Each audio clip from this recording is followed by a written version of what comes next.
नमस्कार दोस्तों, कैसे हैं आप सब। मुझे उम्मीद है आप सब बहुत अच्छे होंगे, बहुत फिट होंगे एंड फाइन होंगे। एंड आप सभी का बहुत बहुत स्वागत है हमारे यूट्यूब चैनल्स का नाम है आश्रित होम्योपैथी पर। जैसा कि आप जानते हैं कि हमारी थायराइड की सीरीज़ इस समय चल रही है।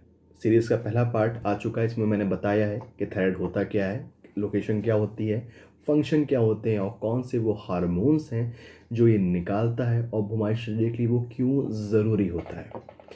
इस वीडियो में मैं आपको समझाऊंगा कि थायराइड को जांचने के लिए जो टेस्ट यूज़ किया जाता है, थायराइड हार्मोन टेस्ट टी आपका, तो ये होता क्या है, ये आपका होता क्या है। तो इसमें मेनली जो आपके टर्म्स आते हैं वो होते हैं आपकी T3, आपका T4 और TSH। तो ये क्या होते हैं, ये कौन सी बला है जो हमें नहीं पता है, तो उसके बारे में आपको बताऊंगा इस वीडियो में, जिससे कि जिन्होंने टेस्ट करवाया हो तो वो उसको समझ सकें, या जो लोग करवाने जा रहे हैं वो भी उसको समझ सकें, क्योंकि बेसिक नॉलेज होना बहुत ज़रूरी है T3 T4 TSH की आपको भी। चलिए मैं शुरू करता हूँ इसके बारे में। और एक चीज़ और बोलूँगा कि अगर आप वीडियो आपने स्टार्ट की है तो देखें ज़रूर, बिकॉज कोई भी नॉलेज अगर अधूरी है तो हमेशा हानिकारक होती है, पूरी होती तो लाभदायक होती है। तो प्लीज़ देखें ज़रूर। ओके। थायराइड जो होता है वो बेसिकली आपका दो हार्मोन्स का बनाता है। मैं बता चुका हूँ पहले अपने वीडियोज़ में कि वो होते हैं आपके T4 और आपका T3। जो आपका T3 हार्मोन होता है वो आपके पूरे शरीर में जगह जगह जाता है, और जगह जगह थायराइड की जो इन्फॉर्मेशन है, इन्फॉर्मेशन क्या है, वो है मेटाबॉलिज्म, खाने को पचाना। तो जितनी भी ऑर्गन्स होती हैं आपकी, जैसे आपका लिवर हो गया, स्टमक हो गया, पेंक्रियाज हो गया, इंटेस्टाइन हो गया, किडनीज हो गया, जहाँ जहाँ पे खाना पचता है, एनर्जी मिलती है, तो वहाँ वहाँ जाके इन्फॉर्मेशन लेके जाता है और खाने को पचाने का वो काम करता है T3। तो T4 क्या होता है? देखिए, होता ये है कि आपका थायराइड जो होता है वो T4 को सिर्फ इसलिए बनाता है कि वो उसको अपने पास स्टोर करके रख सके अपने स्टोर हाउस में। तो क्यों ऐसा करता है? कभी कभी ऐसी कुछ कंडीशन हो जाती हैं जहाँ पे T3 की मात्रा कम होनी शुरू हो जाती है, या हमें एकदम से T3 की ज़रूरत पड़ती है। तो उस टाइम पे अगर आपके थायराइड के पास रिसोर्सेज नहीं होंगी तो वो कैसे T3 बनाएगा। तो उस इमरजेंसी कंडीशंस के लिए थायराइड T4 को अपने पास स्टोर रखता है कि जब जरूरत पड़े तो उस टाइम पे वो T4 को T3 में कन्वर्ट कर दे और आपका T3 पूरे शरीर में जा करके थायराइड को पहुंचा सके। तो इसलिए T4 जो होता है वो बनाता है आपका कौन, थायराइड स्टोर करने के लिए। तो देखा जाए तो T4 जो है वो आपका इनएक्टिव हार्मोन होता है, वहीं पे जो T3 होता है वो एक्टिव हार्मोन होता है। या फिर ऐसे कहने हम लोग कि जो T4 है वो प्रीकर्सर है, मतलब जिससे आपका बनता है। तो T4 क्या है, प्रीकर्सर है, और T3 क्या है, आपका उसका सक्सेसर जो जो बनता है आपका T4 से। दूसरा टर्म आता है आपका यहाँ पे TSH। TSH क्या है? आपके शरीर में जितने भी ऑर्गन्स होते हैं, जैसे आइज़ हो गया, नोज़ हो गया, ईयर हो गया, हार्ट हो गया, और आपका लंग्स हो गए, ठीक है, ऐसे जितने भी आपके आपके ऑर्गन्स होती हैं, क्या वो अपने आप काम करती हैं? नहीं करती है ना। तो उसी प्रकार से उनको कौन कंट्रोल करता है? उन्हें कंट्रोल करता है हमारा दिमाग, हमारा ब्रेन।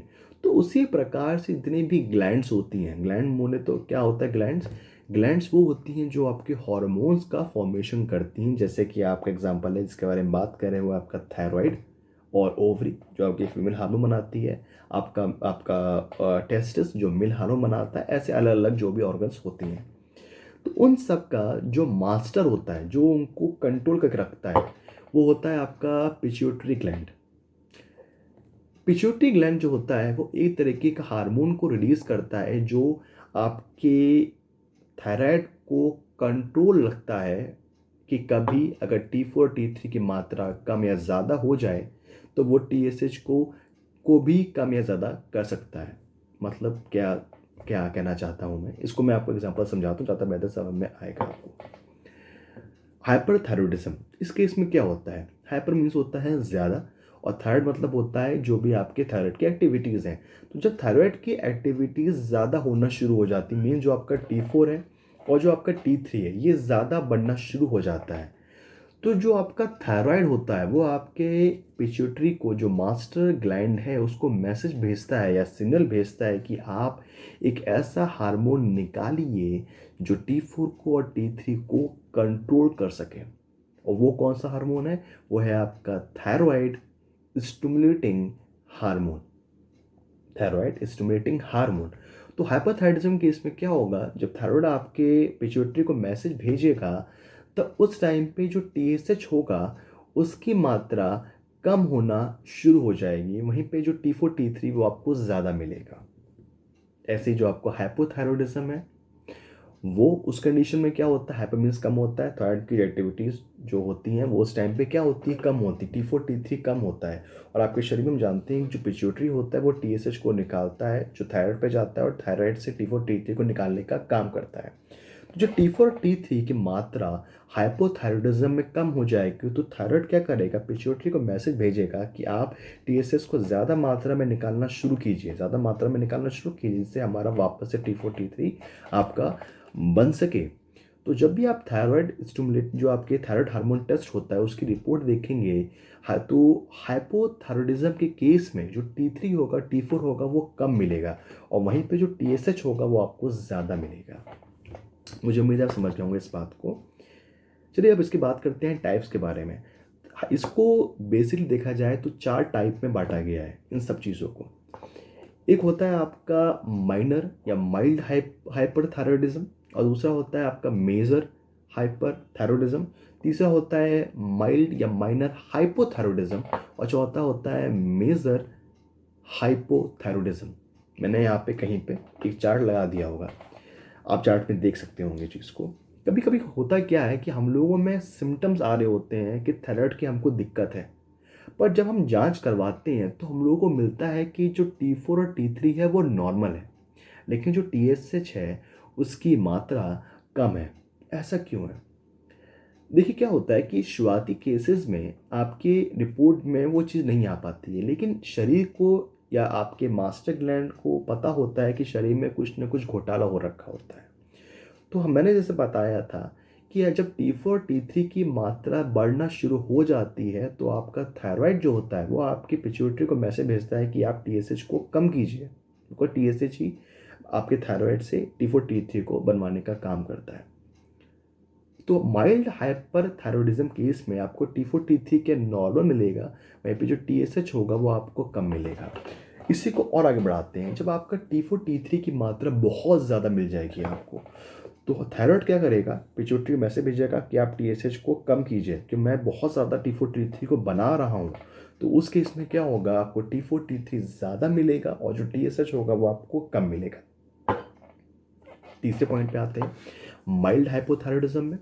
माइल्ड हाइपोथायरॉयडिज्म मतलब क्या होता है कि हाइपोथायरॉयडिज्म मीन्स आपके T4 T3 की एक्टिविटी क्या है वो कम हो रखी है। ऐसे केस में क्या होगा, थायराइड मैसेज भेजेगा पिट्यूटरी को कि आप TSH को ज़्यादा मात्रा में निकालिए, पर क्योंकि ये माइल्ड है आपकी रिपोर्ट्स में उतना क्लियर नहीं आएगा, लेकिन अंदर दिक्कत हो रखी है, तो उस केस में आपको ये दिखाई देगा कि आपका जो TSH है वो आपका बढ़ा हुआ है और T4 T3 नॉर्मल है। वहीं पे जो मेजर में क्या होगा, हाइपोथायरॉयडिज्म में, कि जो T4 T3 होगा उसकी मात्रा काफ़ी कम हो रखी होगी और इस वजह से थायराइड ने मैसेज भेजा होगा पिट्यूटरी को, पिट्यूटरी ने क्या होगा, ढेर सारी मात्रा में आपके TSH को रिलीज़ किया होगा। T4 T3 कम मिलेगा, TSH आपको ज़्यादा मिलेगा। तो हम कह सकते हैं एक तरीके से जो TSH होता है वो मेन मार्कर होता है। रिपोर्ट में जब नहीं मिलता है कि T4 T3 ऊपर नीचे कुछ या वो एकदम नॉर्मल मिलता है, तो उस कंडीशन में जो TSH होता है वो मार्कर का काम करता है, जो हमें बताता है कि ये हाइपोथायरॉयडिज्म है या फिर आपका हाइपरथायरॉयडिज्म है। बात करें इसके नॉर्मल वैल्यूज़ के बारे में तो मैंने वो यहाँ पर लगा दी होंगी, आप उनको देख सकते हैं। तो मुझे उम्मीद है कि आपको आज थायराइड जो हार्मोन टेस्ट होता है इसके बारे में अच्छी जानकारी मिली होगी, समझ में आया होगा। अभी भी आपको कोई क्वेरीज हो तो आप मुझे कमेंट बॉक्स में बता सकते हैं। वीडियो पसंद आई हो तो वीडियो को ज़रूर लाइक करें और चैनल पे नए हैं तो सब्सक्राइब करें, पुराने हैं तो खूब सारा प्यार दें, वीडियो से खूब सारा शेयर करें। तो इसी के साथ आप सभी से मैं अलविदा लेता हूँ। तो थैंक यू सो मच। जय हिंद, वंदे मातरम, नमस्ते।